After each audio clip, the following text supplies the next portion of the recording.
어떠셨어요? 보니까는 맞는 소리 아닌가요? 네.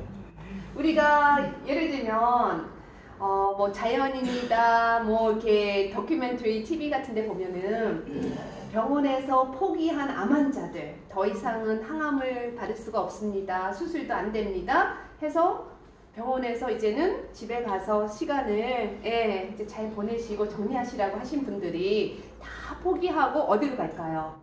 산으로 들어가죠. 근데 산으로 들어갔는데 많은 분들이 건강해져서 나오신다는 거예요.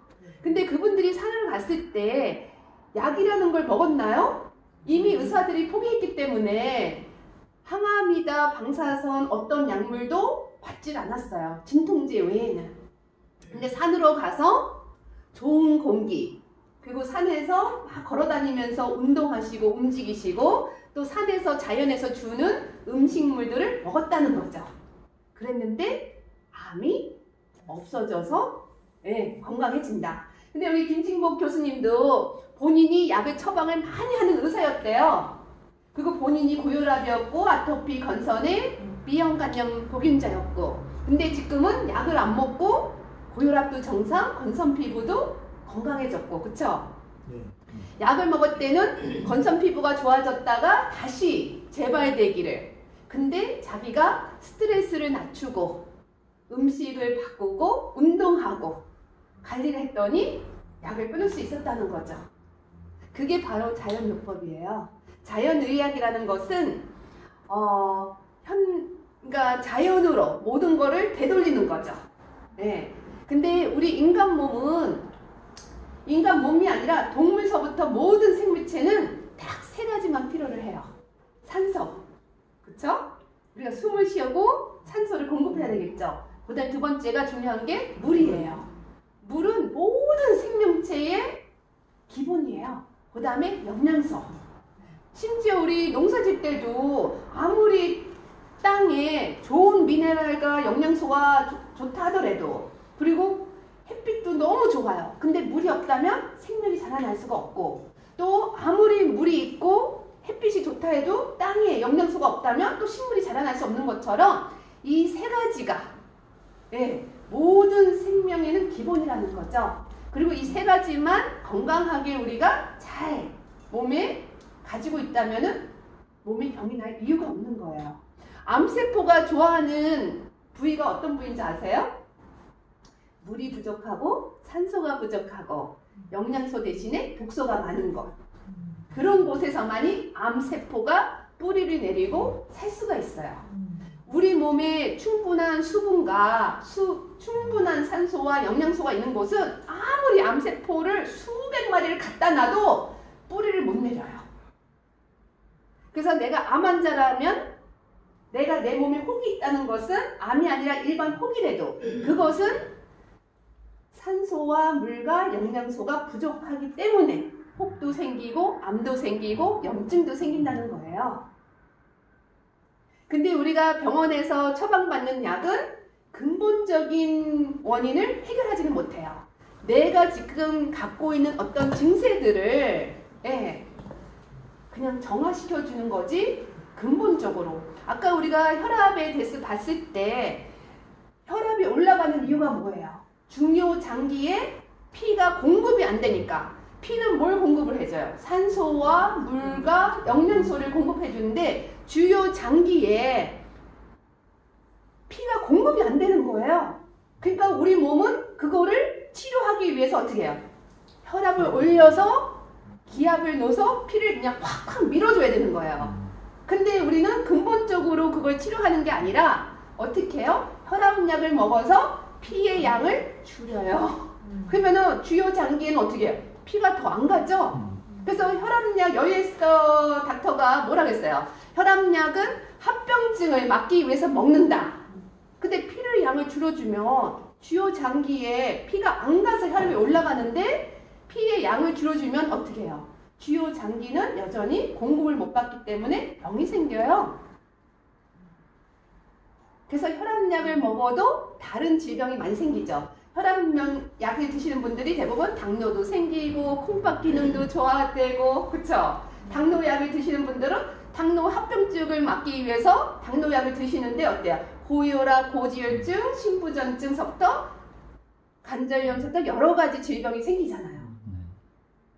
당뇨로 인해서 오는 합병증은 막을 수 있지만 그 장기가 무너져 있고 근본이 치료가 안 되면 다른 장기가 병이 생기면서 다른 병이 추가가 된다는 거죠. 그래서 제일 중요한 거는 여러분들이 내 몸이 근본이 어디서 처음부터 병이 생겼는가를 바로 잡아주지 않고 그냥 약물 치료만 하면은 계속 우리는 몸이 무너질 수밖에 없어요. 네.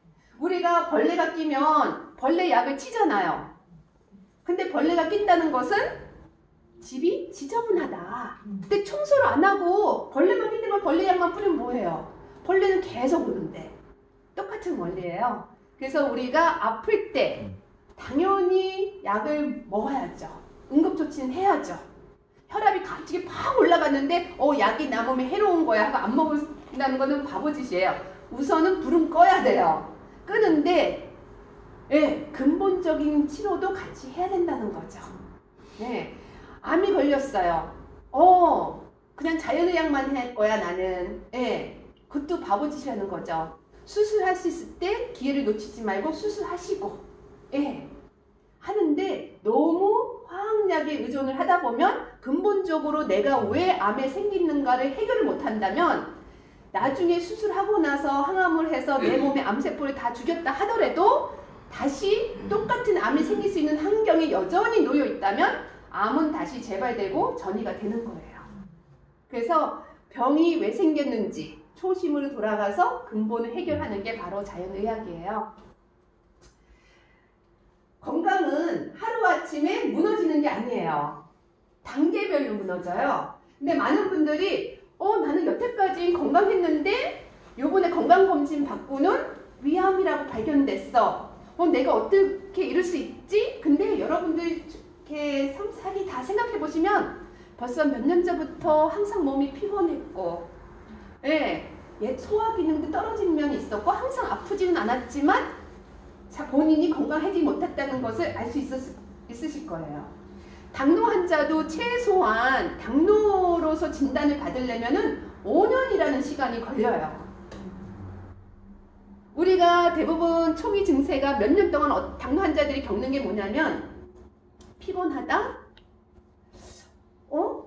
내가 끼니를 제때 안 먹으면은 뭔가 금방 막 허기가 막 너무 심하게 오고 그리고 막 머리도 아프고 밥을 안 먹으면은 제때 안 먹으면 막 머리가 아프고 짜증이 나고 또 밥을 먹고 나면은 막 식곤증이 오고 졸렸고 그게 다 당뇨의 증세들이거든요. 근데 우리는 피 검사하고 정상만 나오면은 나 괜찮아. 그냥 식곤증이 좀 심하네 나는 하고 무시를 해버리는 거죠. 그래서 그런 것들을 미리미리 캐치하시면은 많은 질병을 예방을 하실 수 있으세요. 그래서 이렇게 보시면은 건강하면서 우리가 단계별로 병이 와요. 그러니까 하루아침에 건강해서 병으로 가는 것이 아니라 건강한데 우리가 계속 어떤 스트레스를 받게 되면은 여러 가지 스트레스가 있는데 지금 우리가 나중에 얘기를 할게요. 그 스트레스가 가해지면은 우리 몸이 기능이 무너지면서 적응 단계로 가요. 뭔가 우리 인간 몸은 환경이 바뀌었을 때 적응하는 힘이 있어요. 그래서 우리 몸은 뭔가 균형이 깨져도 맨 처음엔 적응을 하려고 노력을 해요. 근데 그 적응 단계가 대부분 어떤 증세로 나타나냐면은 피곤함. 근데 우리가 건강하잖아요. 근데 좀 무리했어요.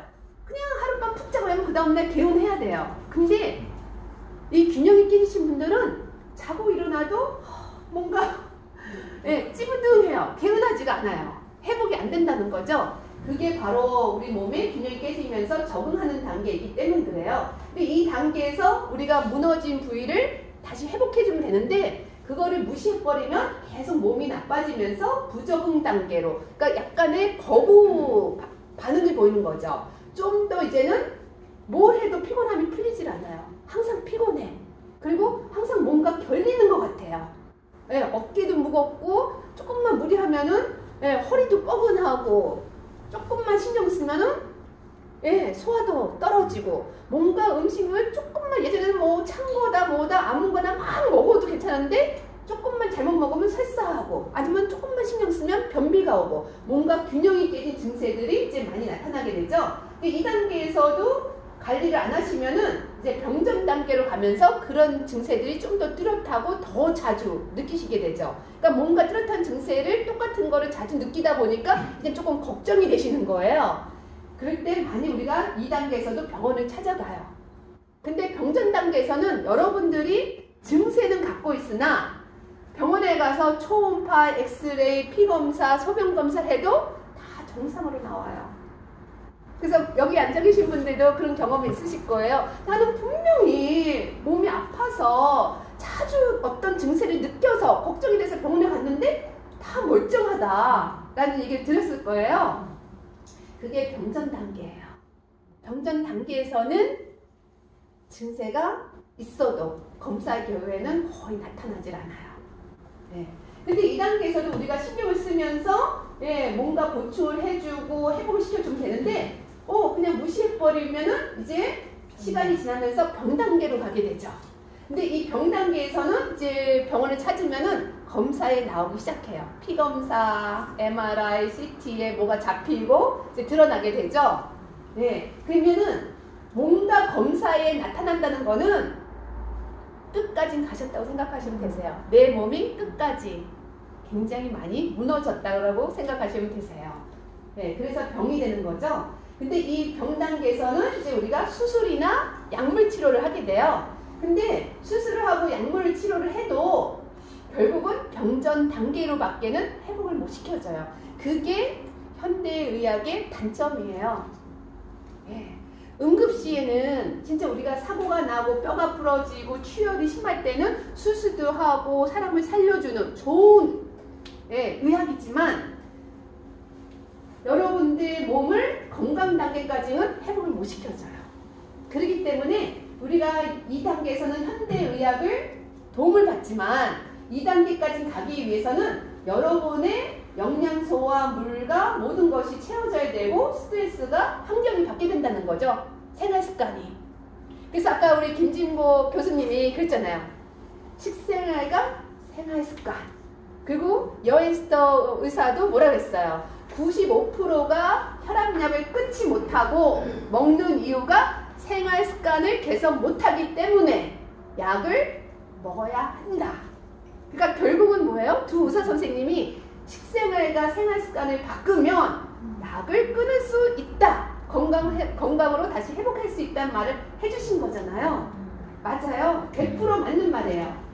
현대의학은 병전 단계까지 밖에는 도움을 못 주지만 응급의학이라고 생각하시면 돼요. 그렇지만 부적응 단계, 적응 단계도 솔직히 건강하지 못하다는 단계예요. 2단계까지 우리가 건강을 회복하지 못하면 언제든지 2단계에서 멈추시면 병으로 항상 재발이 되고 다른 장기들이 무너지면서 다른 추가 병들이 생기시는 거죠. 그래서 건강이라는 거는 면역력이 무너지면 이제 병이 생기는데 이 면역력을 건강하게 하려면 스트레스를 낮춰주고 우리 몸에 필요한 영양소들을 높여주셔야 돼요. 요거는 이제 항생제에 대한 건데 제가 여기다가 왜 끼워 넣냐면은 현대인들은 너무 약에 의존을 하시는 거예요. 항생제가 우리에게는 생명의 은인도 될 수 있지만 여러분들이 잘못 이거를 너무 많이 활용을 하시면 여러분들을 죽음으로 이끌고 갈 수 있는 약이기도 해요. 그래서 이 항생제라는 것은 정말 응급시에 여러분들이 꼭 필요할 때까지 남겨뒀다가 써야 되는 약이 바로 항생제예요.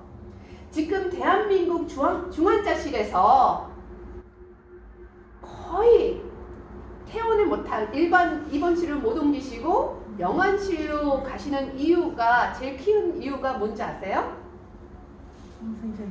그쵸. 그분들의 갖고 있는 질병이 아니라 그분들의 몸에 있는 염증이 잡히지가 않아서 죽는 거예요.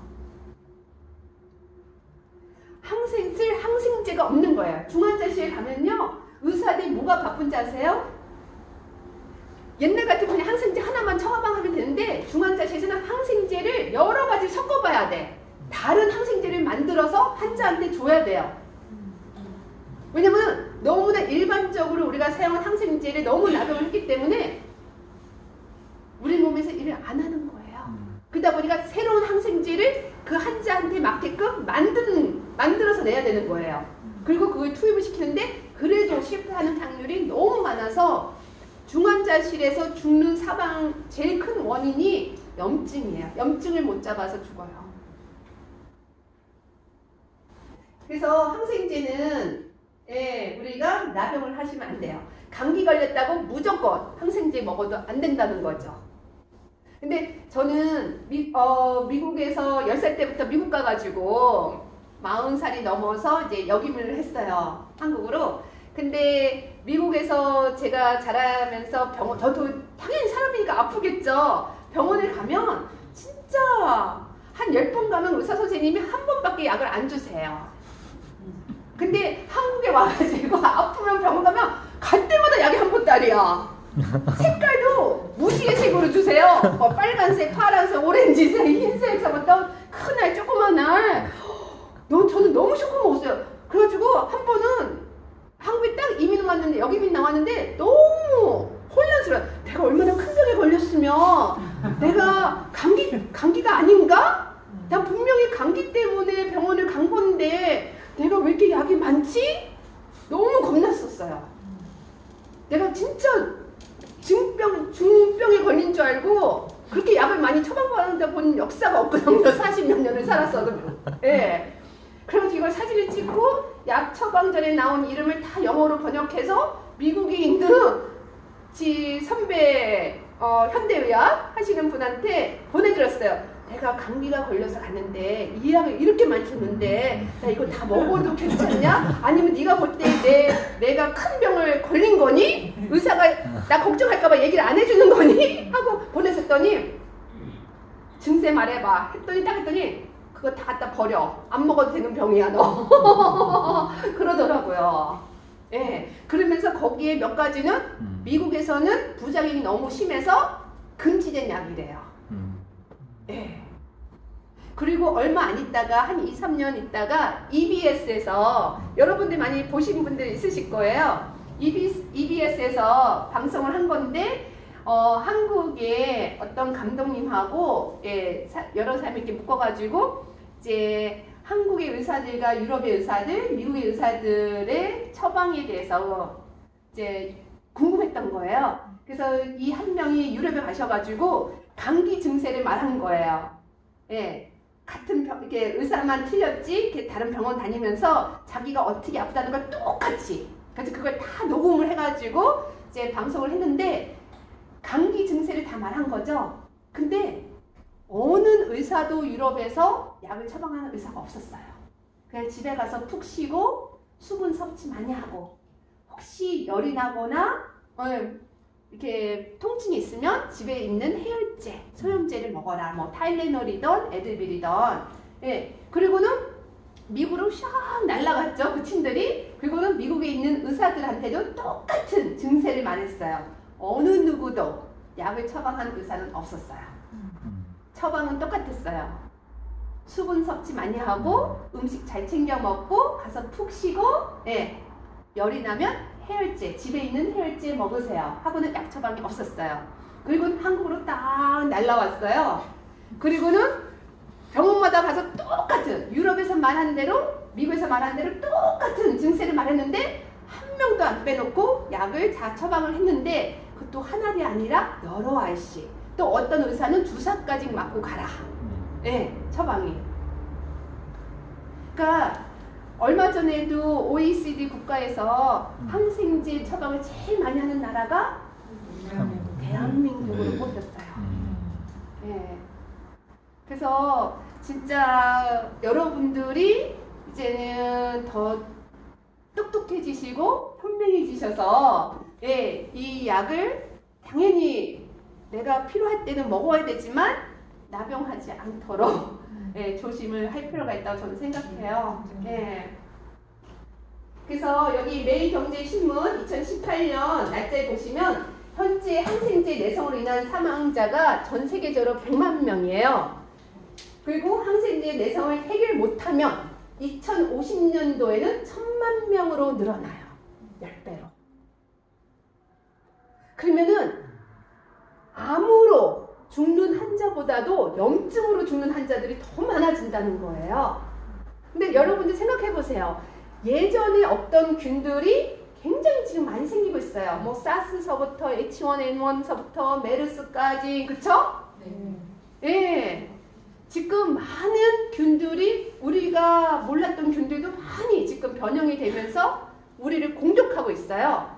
이제 지구 온난화 때문에 북극 남극에 얼음이 녹아내리면 수억만 전에 있던 세균들이, 우리가 생전 접하지도 못했던 세균들이 녹아내리면서 그게 다시 살아나서 물로 통해서 우리한테 어떻게 다가올지 모른대요. 그 얼음 속에 수억만 전 전에 어떤 균이 생존했는지 우리는 모르고 있는 거예요. 무방비 상태인 거죠. 근데 이거를 막아낼 수 있는 길은 항생제가 아니라, 항생제나 예방접종은 어떤 균이 나오고 질병이 나타났을 때 그때 우리가 예방접종을 만들어내요. 이미 늦는 거예요. 누군가가 희생을 해야 된다는 거죠. 그 균으로 인해서 죽어야지만 되는 거예요. 근데 그 죽어야 되는 사람에 우리가 포함되면 안 되잖아요. 그쵸? 여러분 가족들이 포함되면 안 된다는 거죠. 예. 근데 인간 몸은 어떤 균이든 싸워낼 수 있는 힘이 있어요. 그게 바로 면역이에요. 예. 그래서 우리는 진짜 항생제는 정말 필요할 때 사용할 수 있도록 우리가 꼭 저장해뒀다가 남겨뒀다가 꼭 필요할 때 사용하시고, 웬만한 병은 여러분 몸이 스스로 이겨낼 수 있게끔 몸을 만드셔야 돼요. 그리고 요새는 보이지 않는, 우리를 죽음으로 몰고 가는 보이지 않는 요소들이 참 많아요. 지금. 근데 지금 에어 폴루션은 이제 공기 오염이죠. 미세먼지들. 이 공기 오염 미세먼지들로 인해서 WHO가 발표한 자료에 의하면은 폐암으로 죽는 확률이 36%나 증가되고 있대요. 이 공기 오염과 미세먼지로. 근데 우리는 공기 하면은 폐암만 생각하시잖아요. 근데 폐암만이 아니라 이 공기오염과 미세먼지로 인해서 중풍 환자도 34%나 증가되고 있고요. 또 심혈관 질환으로 인해서 사망하는 확률이 27% 증가되고 있어요. 그리고 엊그저께 제가 또 연구자료 보면서 여기 올릴 수 있는 시간이 없었는데, 미세먼지로 인해서 파킨슨, 치매 환자가 급속도로 증가될 수 있다는 연구 결과가 발표됐어요. 그때서 우리가 먼지를 어떻게 공기를 안 마시고 다닐 수는 없잖아요. 그쵸? 그러니까 결국은 여러분들 몸이 건강해서 이런 나쁜 요소들이 들어와도 싸울 수 있는 환경으로 여러분 몸을 만드셔야 돼요. 마스크 쓴다고 보장 안 돼요. 공기 오염, 미세먼지.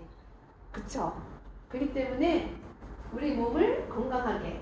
그리고 요거는 이제 암에 대한 WHO에서 발표한 건데, 오늘 2012년부터 2030년 기간 동안 앞으로 암 환자들이 전 세계적으로 암에 걸리는 환자들 숫자가 50%나 증가돼요. 그러면 2030년이면 얼마 안 남았어요. 앞으로 10년. 전 세계의 암 환자의 숫자가 현재보다 50%나 더 증가된대요.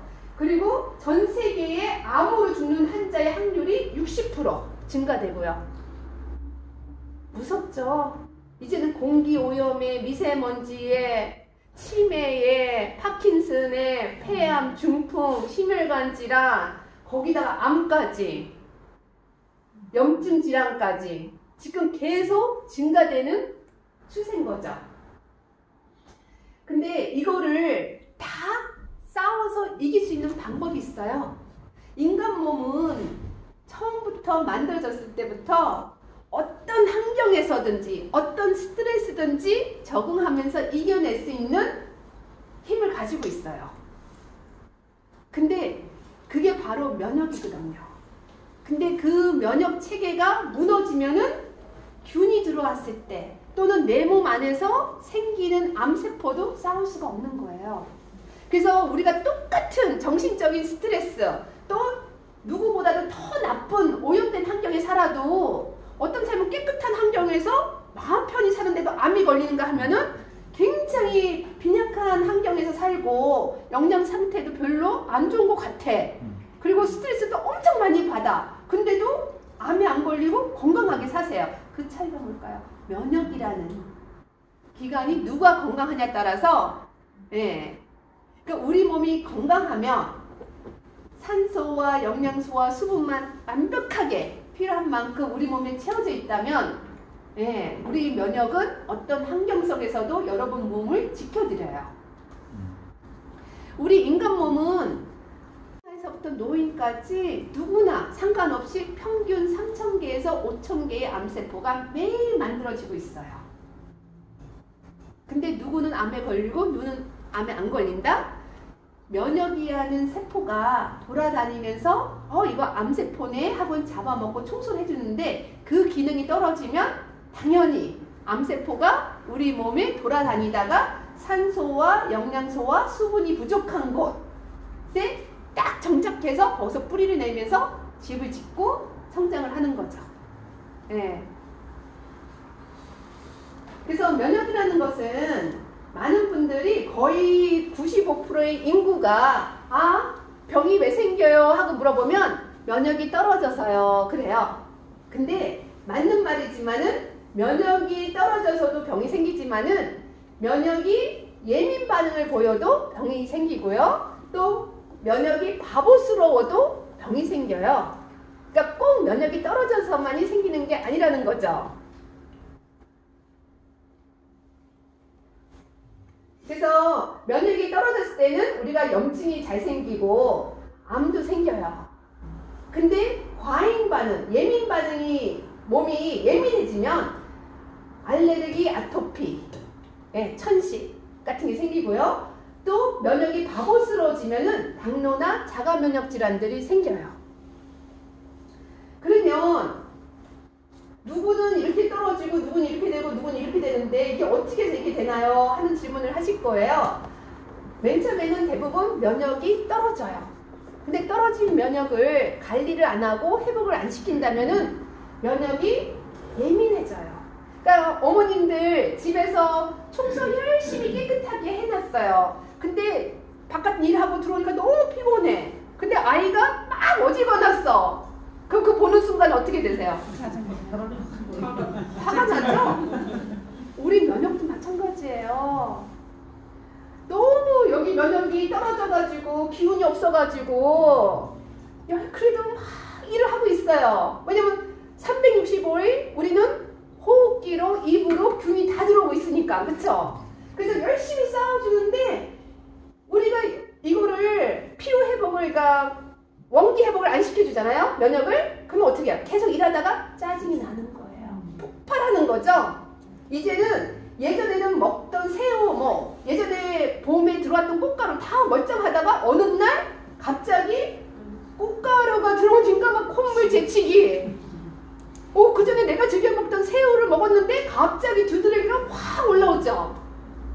너무 오랫동안 약한 면역을 도와주지 못했던 거죠. 그러니까 면역이 이제 참다 못해서 짜증이 나가지고 폭발하는 게 알레르기, 아토피, 천식이에요. 그러면 우리 어떻게 해야 돼요? 아토피, 알레르기 있는 분들은 면역이 떨어지는 것보다는 지금 짜증이 났잖아요. 진정을 시켜줘야 돼요.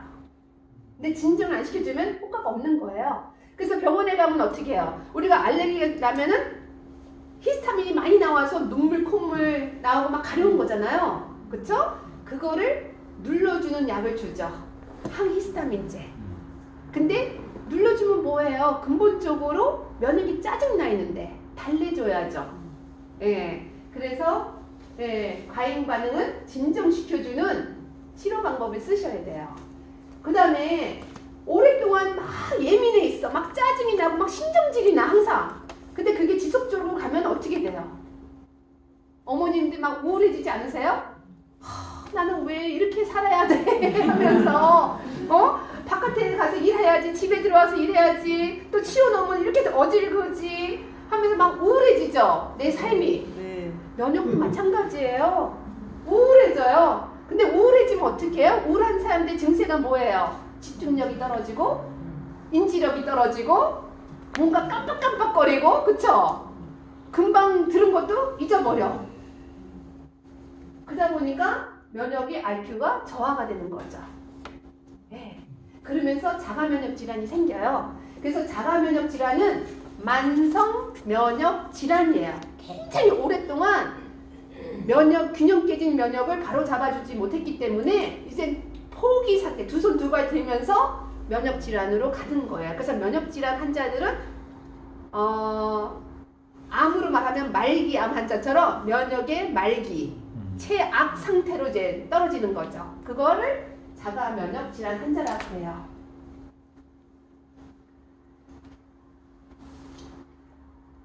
그래서 우리가 면역이 건강하려면은 과잉 반응, 예민한 거는 진정시켜주고요. 기운이 없고 약한 면역은 증가시켜주고 활력화시켜주고, 바보스러운 면역은 똑똑하게 만들어줘야 되는데, 대부분 면역이 떨어질 때는 쉽게 우리가 어떤 건강식품을 안 먹어도 올려줄 수가 있어요. 원기 회복을 시켜줄 수 있어요.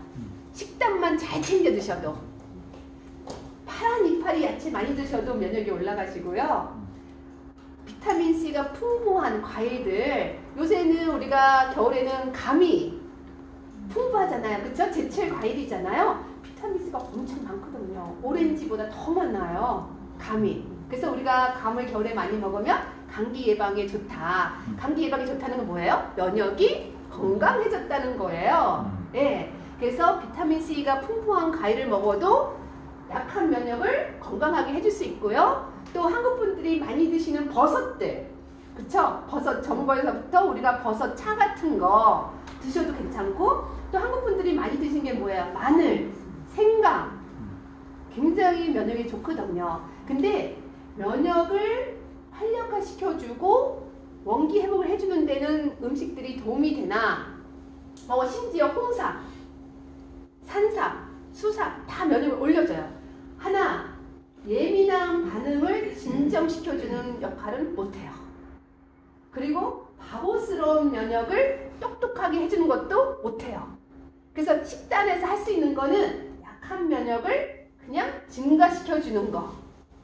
그래서 많은 분들, 한국 분들이 많이 드시는 게 홍삼 많이 드시잖아요. 면역이 떨어지면 제일 많이 찾는 게 버섯, 그리고 홍삼, 노니, 그리고 뭐죠? 사슴뿔?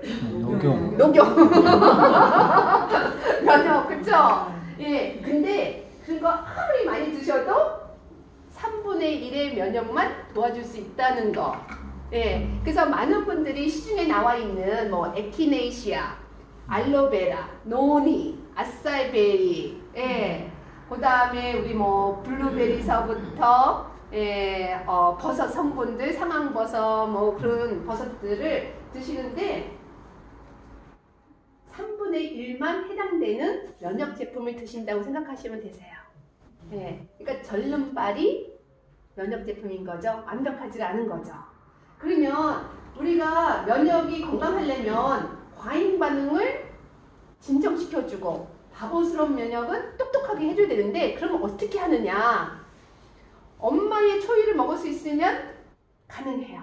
근데 엄마의 초유를 우리가 쉽게 구할 수는 없잖아요. 그쵸? 네. 그래서 소의 초유를 젖소 농장에 가서 받아다가 다 먹을 수는 없는 거예요. 항상 매일.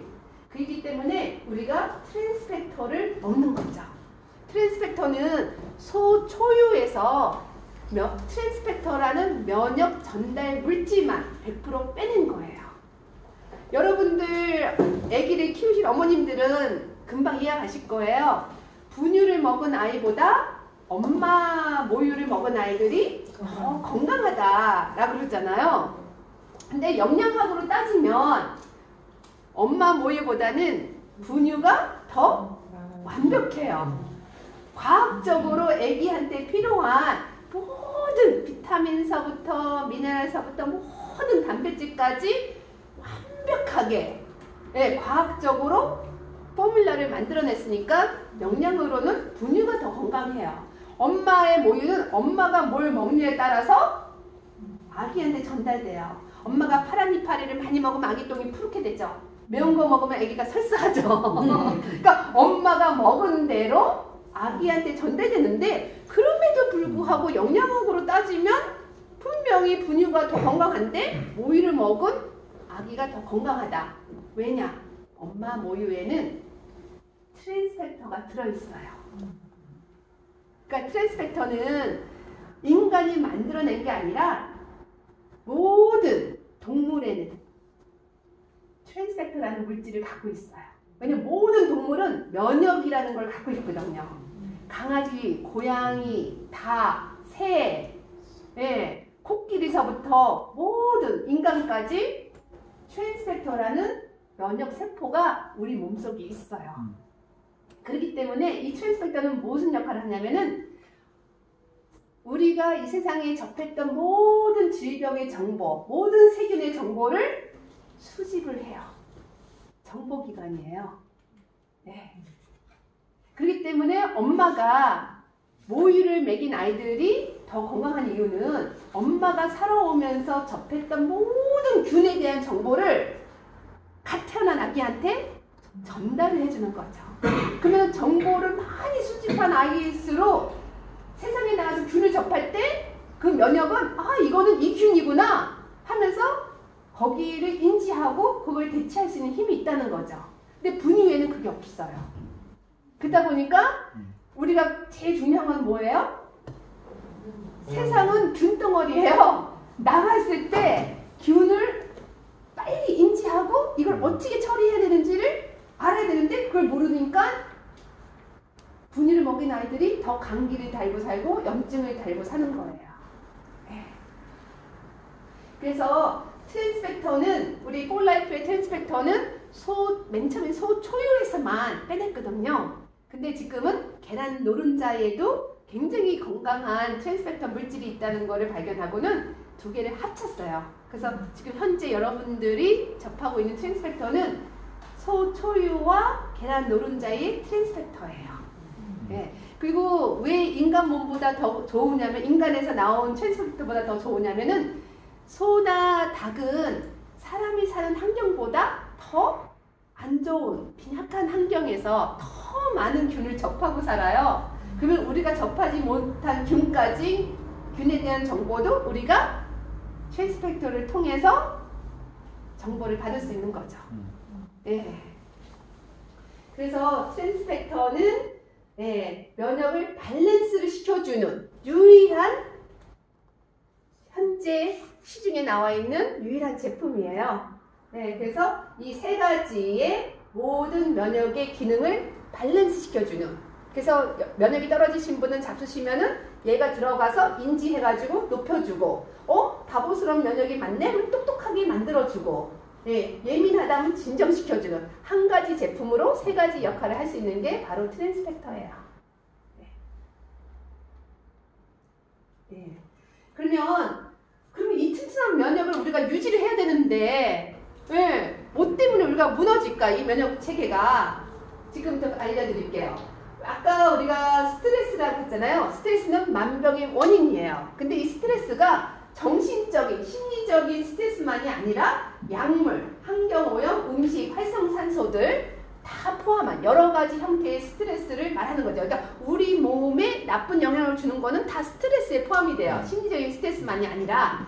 근데 심리적인 스트레스는 왜 우리 몸의 면역 체계를 무너뜨리냐면은, 우리가 스트레스 받으면 기분이 나빠지죠?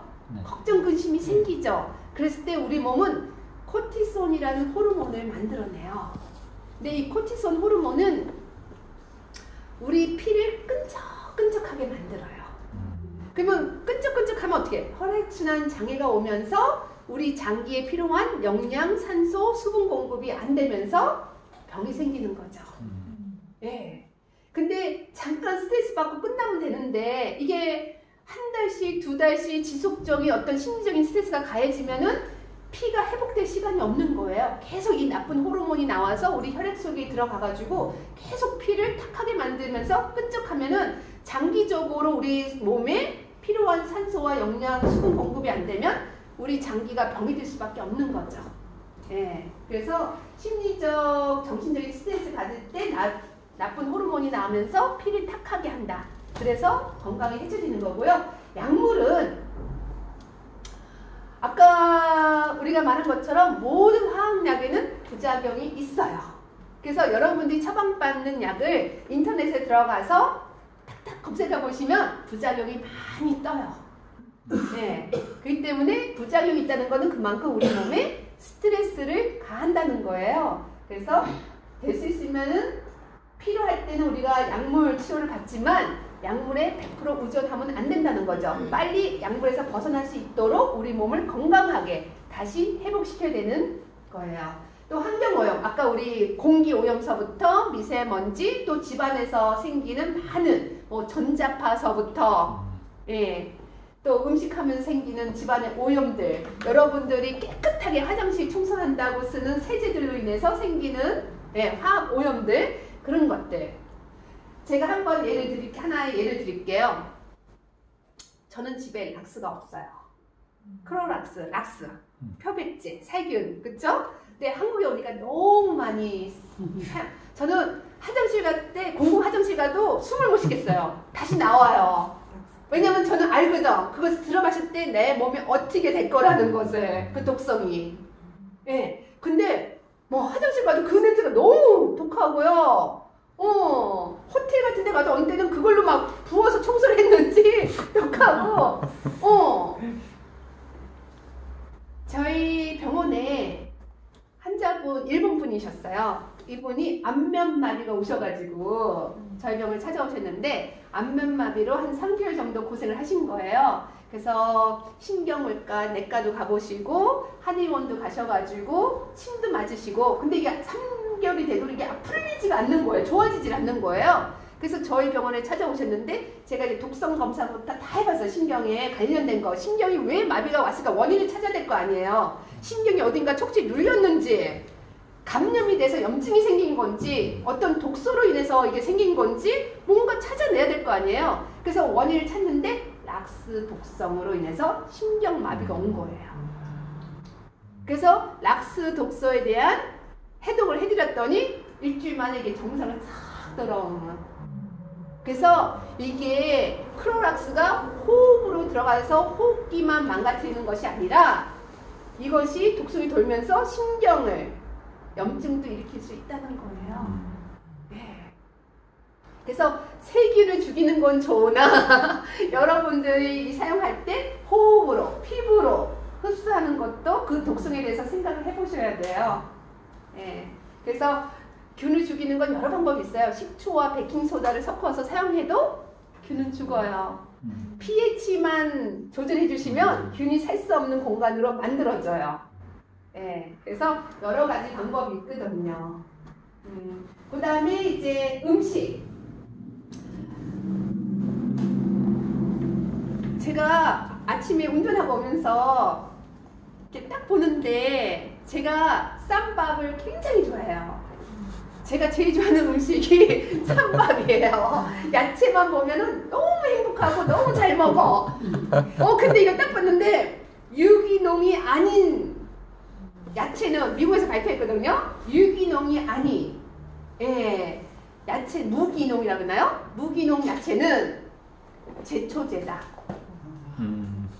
먹지 마라. 예, 저는 그래도 낫겠지. 예, 건강하겠지. 유기농이 아니래도 야채는 건강한 거니까. 근데 딱 봤는데 제초제 먹는 거랑 똑같대요.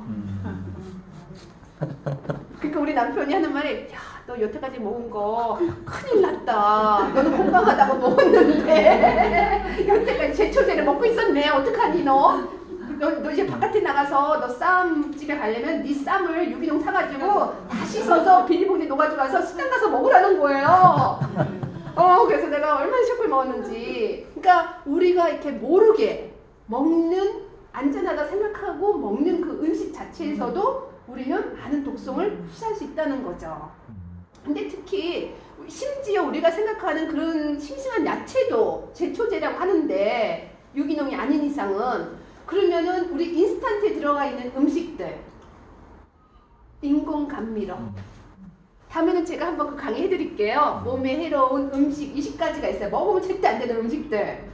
예, 거기에 이제 인공 감미료서부터 방부제, 밀가루, 거기에 왜 그 건강이, 왜 발암물질이 들어있는지. 예. 근데 우리는 거기에 당연히 색소다, 인공 감미료, 인체에 해롭지 않으니까 높겠지. 하지만 발암물질이에요. 지금 먹었을 때는 아무렇지 않아요. 그렇지만 그게 10년간 20년간 먹으면은 결국은 여러분들의 건강을 서서히 해치는 성분들이에요. 네. 그래서 우리가 인스턴트 음식이 많이 나오고, 예전에는 간장, 된장, 고추장 다 집에서 담가 드셨지만 지금은 많은 분들이 간장, 된장, 고추장도 다 사다 먹어요. 근데 그 뒤에 성분 한번 읽어보세요. 방부제만 아니에요. 우리가 절대 먹으면 안 되는 카라멜 색소, 정제염, 나쁜 소금들, 그쵸? 인공 감미료서부터 나중에 이게 우리가 온도가 높아가면 어떻게 해요? 불불불 올라오잖아요. 그 부푸른 걸 오르지 않게끔 또 화학 처리를 하죠. 어떤 온도에서도 넘쳐 흐르지 않게끔, 용기에서. 그런 것들이 다 우리 몸을 해치고 있다는 거예요. 그리고 제가 봤을 때는 한국의 식약청의 방부제 기준하고 그러니까는 그 안전 수치하고 미국하고 틀린 것 같아요. 미국도 당연히 방부제 넣죠. 인스턴트며 유통해야 되니까는. 근데 한국에서 미국에서 제가 먹는 풀무원 두부, 네, 미국에 풀무원 공장이 따로 있거든요. 네, 그래서 저는 두부 풀무원 유기농 두부를 사다 먹어요. 그러면은 그 뭐죠? exploration date를 뭐라 그러죠? 한국말로? 유효기간. 네, 유효기간 딱 지나서 며칠만 돼도 벌써 약간의 핑크빛이 두부 위에 이렇게 미끌미끌하게 생겨요. 근데 한국에 와서 제가 미국에서 먹었던 거를 똑같이 사서 먹었어요. 유기농을. 한 달이 지났는데도 이게 왜 그럴까요? 그러니까 이 기준이 틀리대요. 미국에서는 한국의 방부제 처리면은 그 음식을 못 판대요. 근데 여기서는 그게 안전 수치인 거예요. 네. 그 때문에 우유도 안 섞더라고요. 한국 우유는. 그리고 제가 요구르트, 왜 주부님들 보다 보면은 냉장고 구석에 있는 거 까먹고 잊어버릴 때 있죠? 그때가 한번 대충 살 때 보면 어머 이게 뭐야? 이렇게 오래됐네 하고 끊어보잖아요. 요구르트 요플레, 미국에서 먹는 요플레가 한국에서 왜 안 썩는지 나도 모르겠어요. 1년이 됐는데 멀쩡하더라고요. 우리 제이스 사장님이 항상 얘기하는 거, 우리 강아지가, 미국에서 데리고 온 강아지가 있어요. 미국에서는 우유를 참 잘 먹었어요. 한국에서 우유를 주니까 냄새 맡고 돌아서 안 먹어. 안 버려요. 그리고 그 다음에 또 줬어. 안 먹어요. 근데 우유 먹자 하면 막 꼬리 흔들고 와서 엄청 좋아하는 아이가, 근데 제가 2013년도에 우리 딸 아이가 다시 공부하러 미국 가면서 같이 갔거든요. 데리고 갔어요. 우유를 잘 먹더라고요. 근데 미국에서 내가 유기농 우유도 안 사주고 그냥 일반 우유 사가지고 줬는데도 잘 먹더라고요. 뭐가 차이가 있겠어? 예, 강아지는 이 후각이 뛰어나니까. 예. 그래서 진짜 한국에서 여러분들 먹는 그 특히 인스턴트 가공된 음식은 정말 조심해서 사다가 드시는 게 좋은 것 같아요. 그래서 저는 두부도 재래시장 가가지고 직접 만든 거, 그 두부들은 그 사장님 주인 아줌마가 그러더라고요. 이거 갖다가 2, 3일에 안 먹으면 상해요. 냉장 놓아도 그러시더라고요. 근데 아유, 한국게 뭐가 상하겠어. 저는 안 믿었거든요. 왜냐면은 사다가 유효기간 전에 안 써보니까. 근데 진짜 딱 3일 때 미끌미끌해졌어, 두부가. 네. 그래서 진짜 재래시장에서 네, 개인이 만들어서 믿을 만한 데서 그런 음식을 사다가 드시면 참 좋을 것 같아요. 네. 그리고 두 번째, 면역의 균형이 깨지는 이유가 영양 공급의 불균형이에요.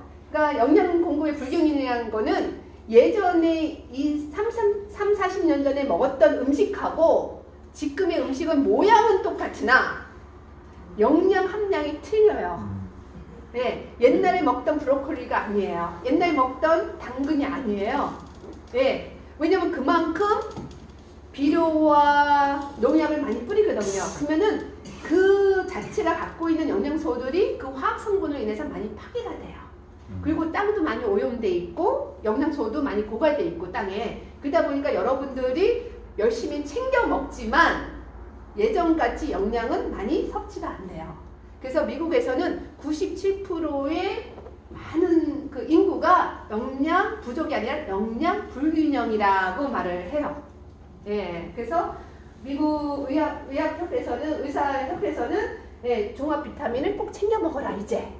우리 음식에서 부족한 영양소들을 채우기 위해서 종합 비타민은 꼭 챙겨 먹으라고 권장을 해드려요. 네. 그러니까 예전에 우리 70년대는 몸이 약하신 분들만 종합 비타민을 먹었잖아요. 귀했고 비쌌고. 네. 근데 지금은 아픈 사람만 먹는 게 아니라 예방 차원에서 우리 몸의 그 균형이 깨지는 영양소들을 채우기 위해서 필수적으로 먹어야 되는 식품이 된 거예요. 이제는 비타민이 이제 식품이 된 거죠. 예. 그렇지 않으면 우리는 항상 영양 균형이 깨져 있으세요. 그러면은 면역 체계도 깨질 수밖에 없는 거죠. 그래서 영양 공급을 위해서는 우리 폴라이프 제품에 멀티플렉스도 있고 라이스터트도 있고 웨빙 패키지도 있어요. 그런 것은 제가 지금 말씀드린 거는 종합 비타민, 미네랄, 필수 지방산, 예. 항산화제, 또 면역도 영양소에 들어가거든요. 네, 그거를 골고루 채워서 이제는 식품보다는 내가 음식을 먹을 때 하나의 반찬이 추가가 된다고 생각하시면 되세요. 반찬이 돼버린 거예요. 네, 그래서 좀 더 완벽한 식단을 만드는 거죠. 그리고 세 번째, 면역을 깨트리는, 우리 몸의 균형을 깨트리는 이유가 수분이에요.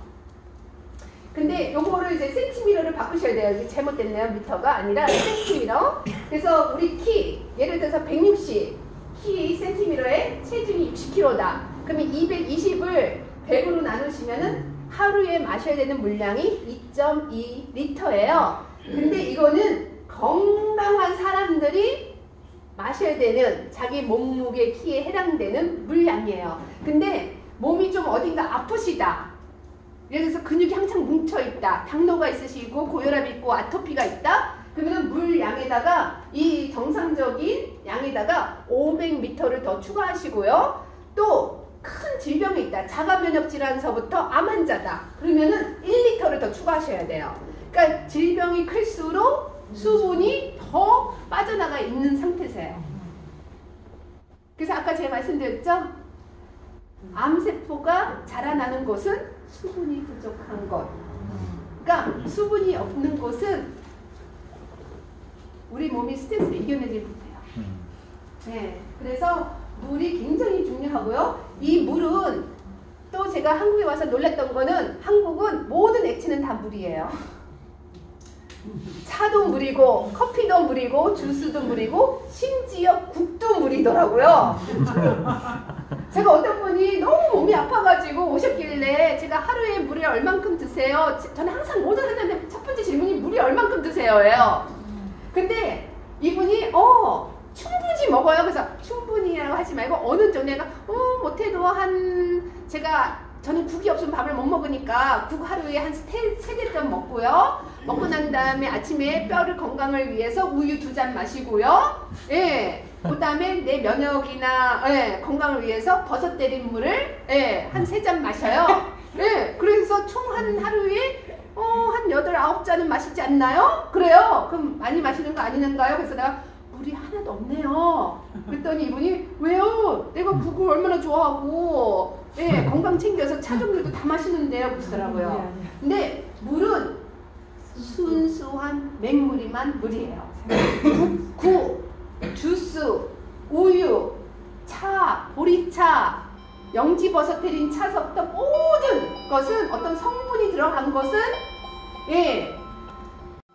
영양소 때문에 여러분들이 그거를 이제 섭취하게 되는 거죠.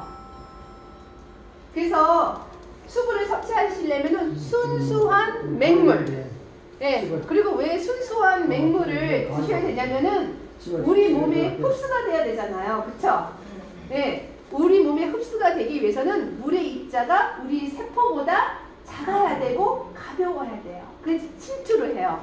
근데 우리 물의 입자는 당연히 가볍고 작아요. 근데 어떤 성분을 넣고 끓이면은 뻥 튀겨져가지고 커져요. 그래서 흡수가 잘 안 되죠. 여러분들 여름에 땀을 팍 흘렸어요. 찜질방 가서 사우나 했어요. 갈증이 막 나왔는데 시원한 식혜를 마셨어요. 그러면은 조금 이따 갈증이 또 생기죠. 근데 나와서 생수를 한 병 사가지고 쫙 마셨어요. 그러면 오랜 시간 동안 갈증이 해소돼 있죠. 근데 어떤 음료수를 마시고 나서 아직도 갈증이 금방 또 생긴다는 거는 내 몸이 뭐라는 거예요? 나 물 필요해 하고 신호 주는 거거든요. 그만큼 생수를 마시는 거랑 다른 음료수를 마셨을 때 갈증 해소부터 틀려지는 거죠. 그래서 생수를 매일매일 마셔야 되는데 자기 몸무게만큼 마셔야 돼요.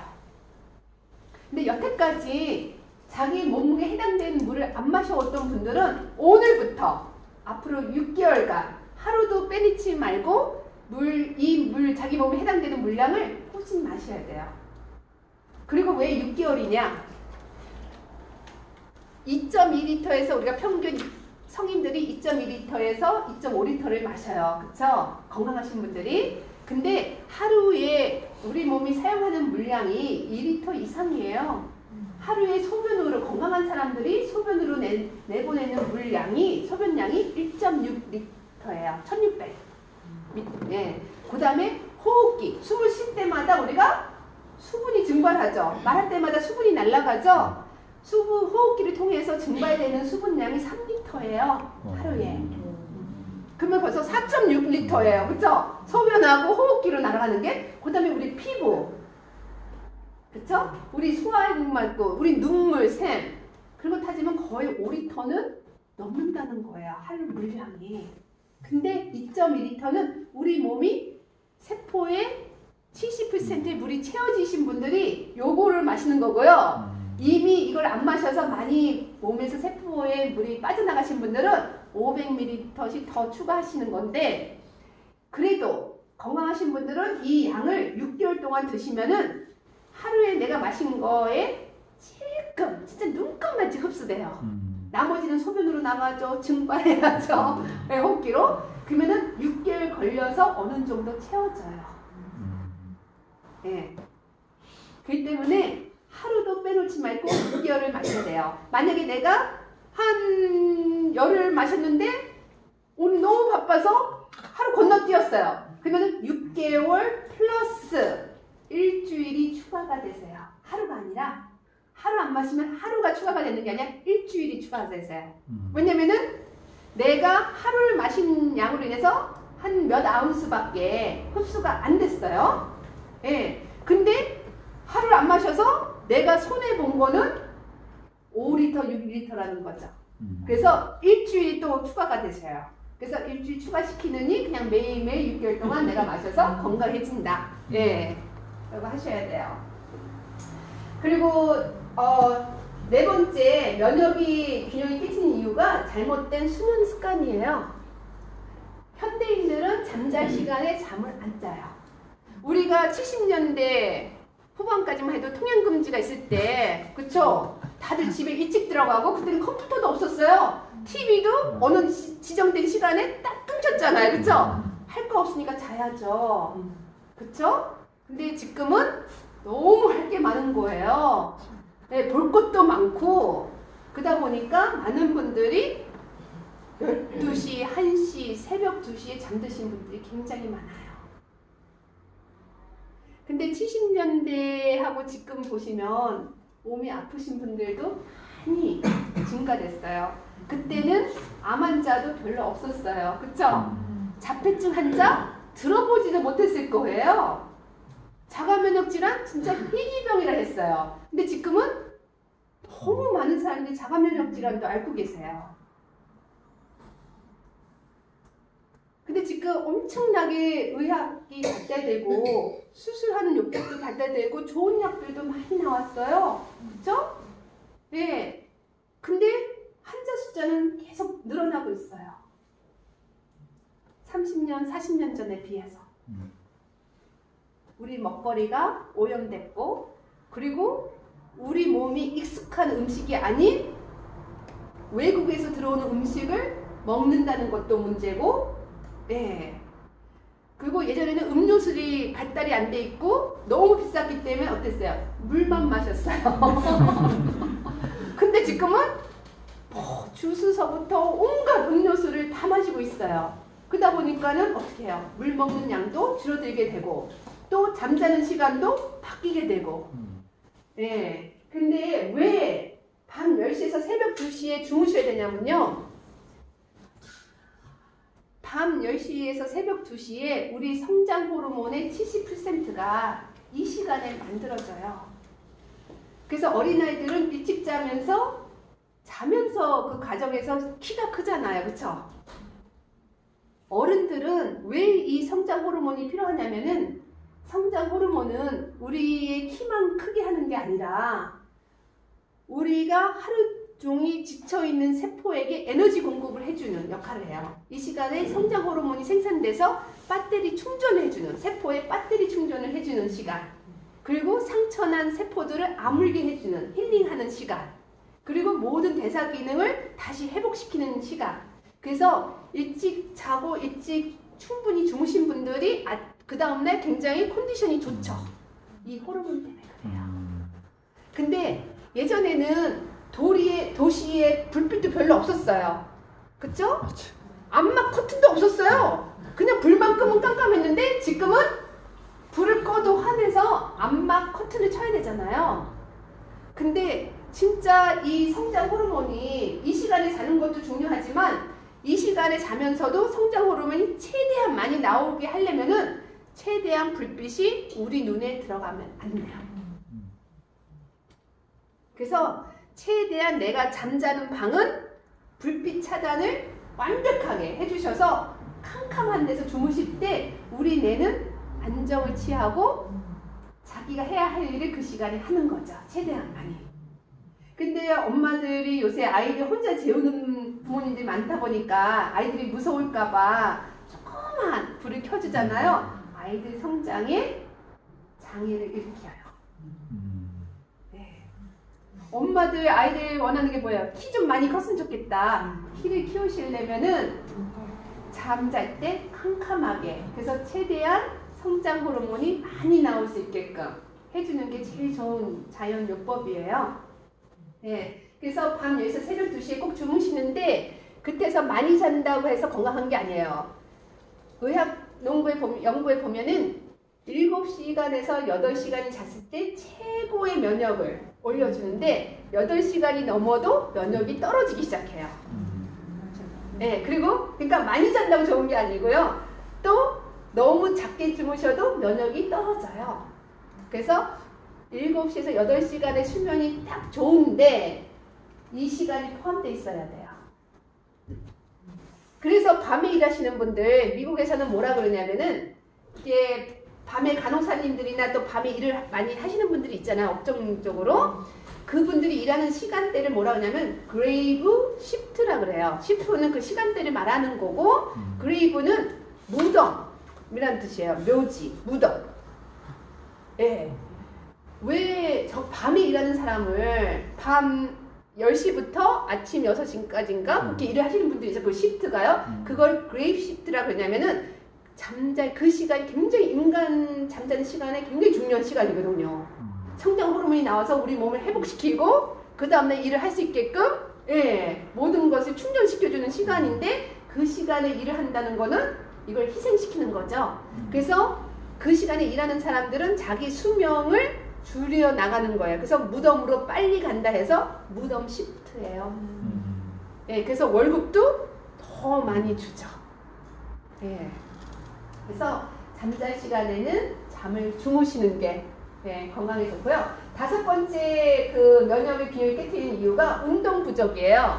예전에는 많이 걸어 다니고 육체 노동도 많이 하셨는 반면에 지금은 너무 기계화가 되고 자기 자동차로 많이 움직이기 때문에 운동이 많이 부족하세요. 그래서 일주일에 3시간 이하로 운동하시는 분들이 암에 걸리는 확률이 70% 증가되세요.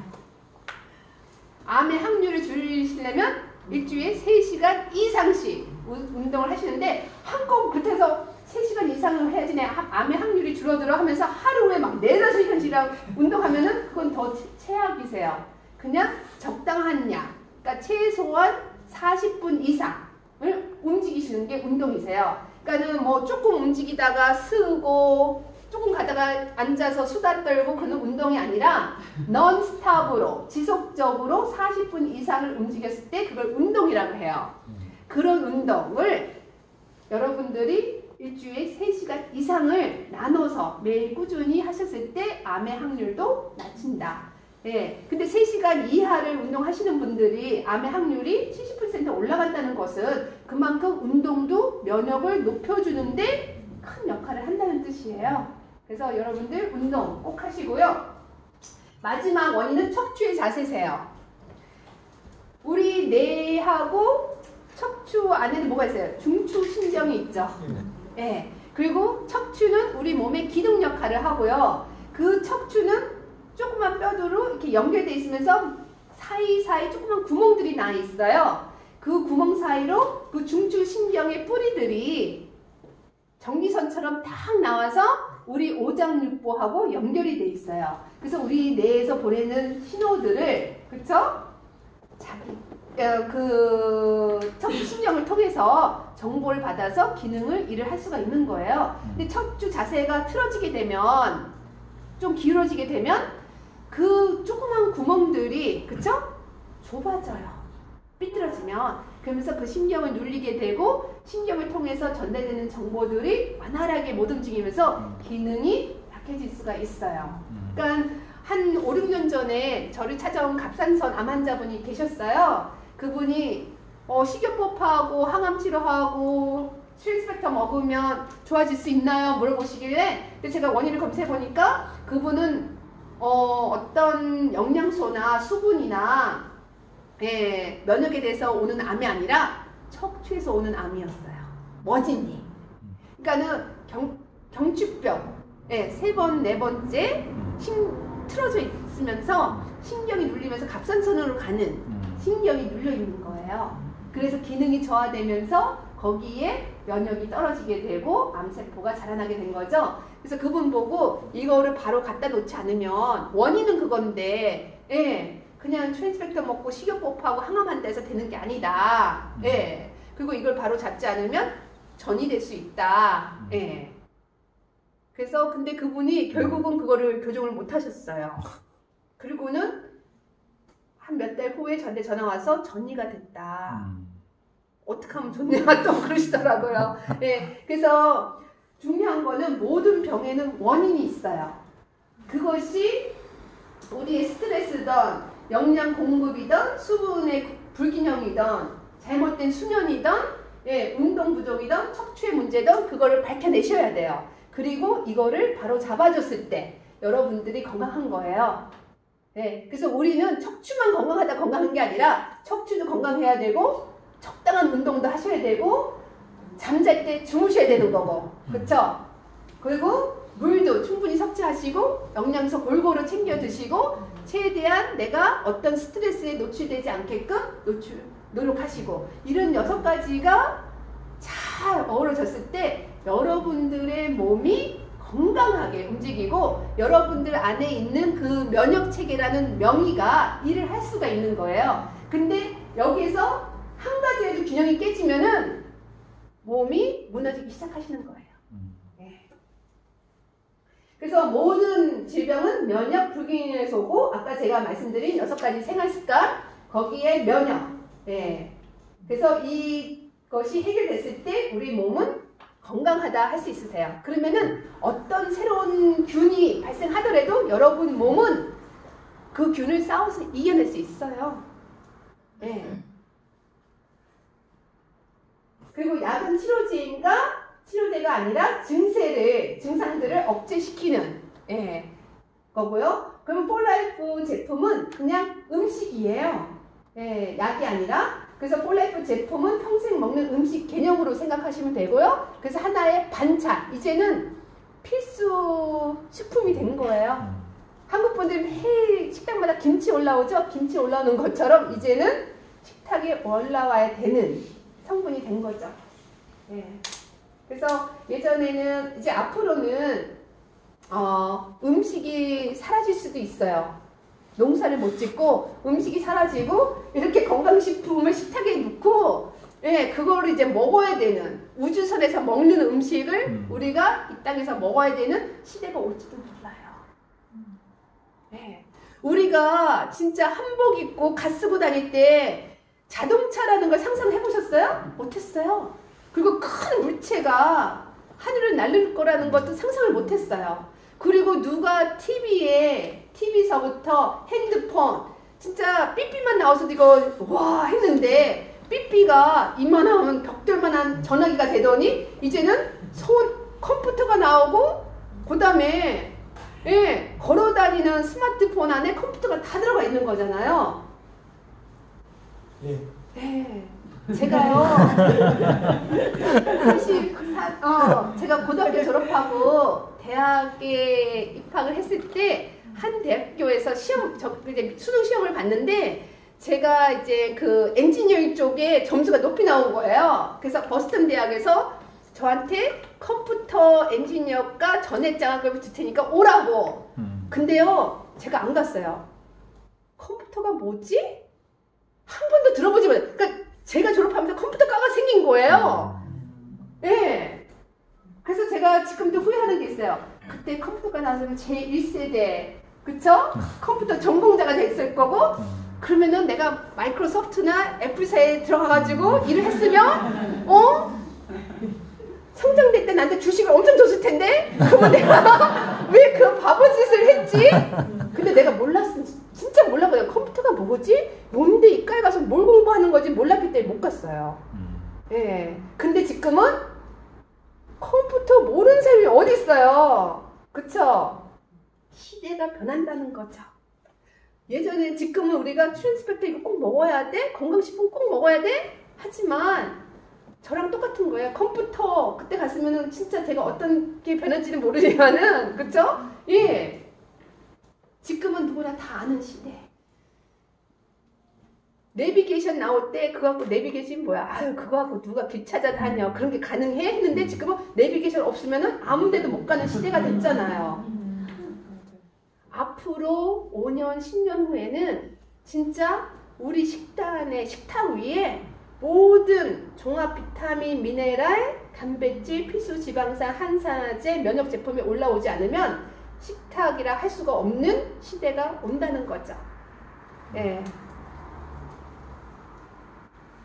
그래서 폴라이프 제품은 음식 개념이시고요. 많은 사람들이 이 제품을 먹다 보면은, 또 여기 사업자분들도 계시지만은 이런 질문을 많이 들으실 거예요. 몇 달 먹어야 하나요?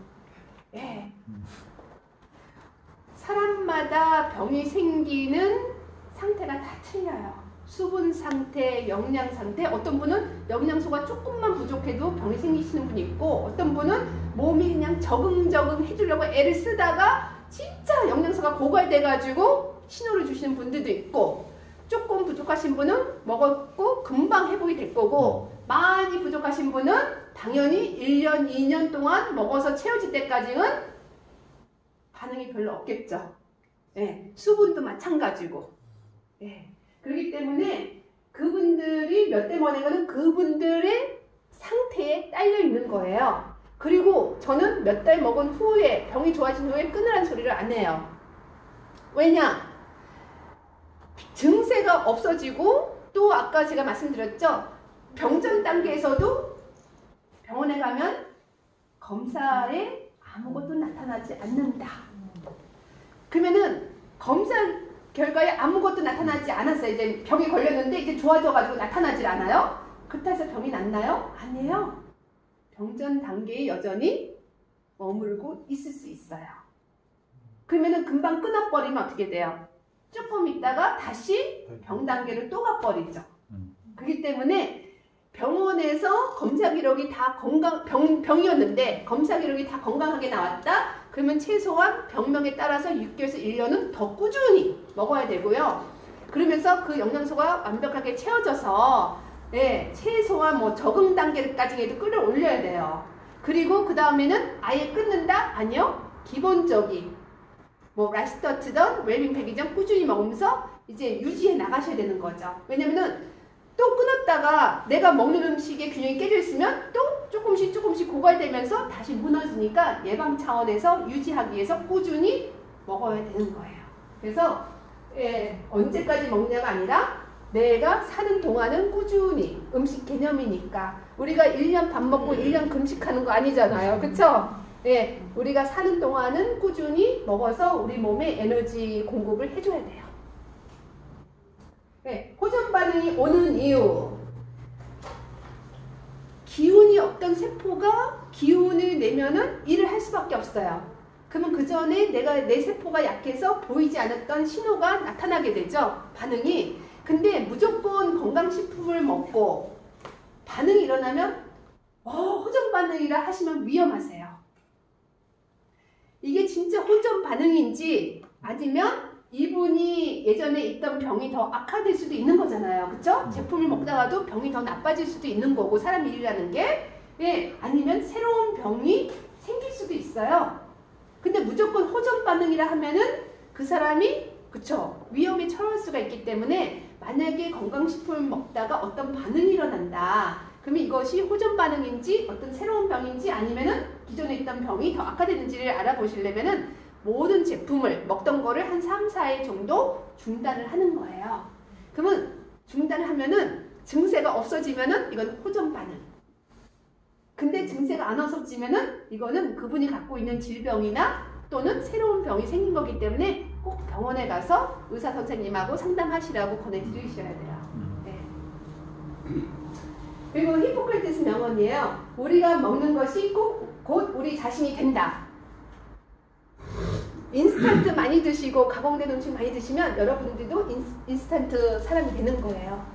그러니까 자연으로 갈수록 자연에서 준 거를 먹을수록 여러분도 건강해진다는 거죠. 우리는 자연이잖아요. 그렇죠? 인스턴트로 만들어진 로봇가 아니에요. 그렇기 때문에 여러분들도 자연 음식을 최대한 많이 드시면서 건강하시고요. 또 최고의 운동은 걷기이다. 많은 좋은 운동이 있지만 왜 걷기 운동이 최고의 운동이냐면은 우리가 걸을 때 근데 거북이처럼 천천히 걷는 거는 운동이 아니고요. 좀 숨이 찰 정도로 땀이 좀 날 정도로 빠른 걸음으로 걸으실 때 굉장히 좋은 운동이고요. 이 걸을 때 우리 자세가 척추 자세가 건강해지고 또 산소가 들어가면서 폐도 건강해지고 또 빨리 걸으면서 혈액순환도 강화시켜주면서 독소 제거에도 도움되고 또 빨리 걸을 때 그리고 우리가 걸을 때 손에 좀 무거운 거를 걸으시면 그쵸? 팔을 또 많이 움직여주세요. 그러면은 더 혈액순환이 더 잘 되고 그러면은 칼로리도 벌하지만은 독소 제거, 호흡기 건강에도 좋고 혈액순환 그리고 근력에도 굉장히 도움이 되세요. 그래서 걷는 그리고 아까 우리가 스트레스 받았을 때는 나쁜 호르몬 코르티솔이 나오지만 웃을 때는 엔돌핀이 나와요. 코르티솔 호르몬은 피를 탁하게 해서 혈액순환의 장애를 일으키고요. 엔돌핀은 면역을 증가시켜줘서 우리 몸을 건강하게 해주세요. 그래서 최고의 양약은 웃음이고요. 자연적인 힘이야말로 모든 병을 고치는 진정한 치료제예요. 그래서 여러분들 좀 컨디션이 안 좋고 몸이 안 좋다. 그러면 자연으로 돌아가려고 신경을 쓰세요. 그리고 아까 서양 음식이나 해외 음식이 들어왔을 때 우리가 더 건강이 나빠졌잖아요. 그쵸? 우리 것만 먹었을 때는 그렇게 병이 없었어요. 우리 몸은 유전적으로 그쵸? 네, 한국 음식이 맞는 체질이에요. 근데 우리가 88 올림픽 때 끝나고 나서 해외 음식이 많이 들어왔어요. 뭐 피자집도 들어오고 햄버거 가게에서부터 많이 들어왔죠. 그러면서 어떻게 됐어요? 병들이 증가하기 시작했어요. 네. 왜냐하면 우리는 유전적으로 그런 음식을 소화시킬 수 있는 DNA가 별로 없어요. 그리고 앞으로는 괜찮아질 거예요. 왜냐하면 3대가 지나야지 체질이 바뀌어요. 네. 그러니까 이제 세계가 하나가 되잖아요. 그렇죠? 그러니까 3대, 그러니까 앞으로 시간이 좀 더 흘러가면 전 세계 인구가 이 나라 음식, 저 나라 음식 먹어도 괜찮을 거예요. 근데 지금은 누군가가 희생을 해야 되는 세대인데 그게 바로 우리와 우리 자녀들의 세대라는 거죠. 네, 그래서 많은 병이 생겨요. 그러니까 70년대에는 동양인들이 암이 별로 없었어요. 심혈관 질환도 별로 없었고 고지혈증도 별로 없었어요. 그래서 서양에서 특히 미국에서 동양에 관심을 많이 뒀어요. 왜 동양 사람들은 병이 별로 없을까? 왜 고지혈증서부터 암이며 이런 것들이 없을까? 해가지고 조사했더니 콩도 많이 먹고 고기는 적게 먹고 그런 거예요. 그리고 발효 음식을 많이 먹고 그래서 자기네들도 콩을 가져간 거야. 여성암이 많으니까 유방암, 자궁암, 난소암이 많으니까 동양 여자들은 콩을 많이 먹는구나. 두부도 많이 먹고 그러면서 이 콩을 가지고 갔어요. 그래서 두부도 먹이고 이제 그 두유도 팔고 근데요 안 맞았어. 병이 더 생겼어요. 여자분들이 심혈관 질환서부터 관절염이 증가가 됐어요. 그래서 다시 조사하기 한 거죠. 그랬더니 백인들이 두유하고 두부를 먹으면 피가 끈적해지는 거예요. 네. 근데 우리 동양인들은 어때요? 우유, 치즈 들어왔을 때 먹으면 어떻게 해요?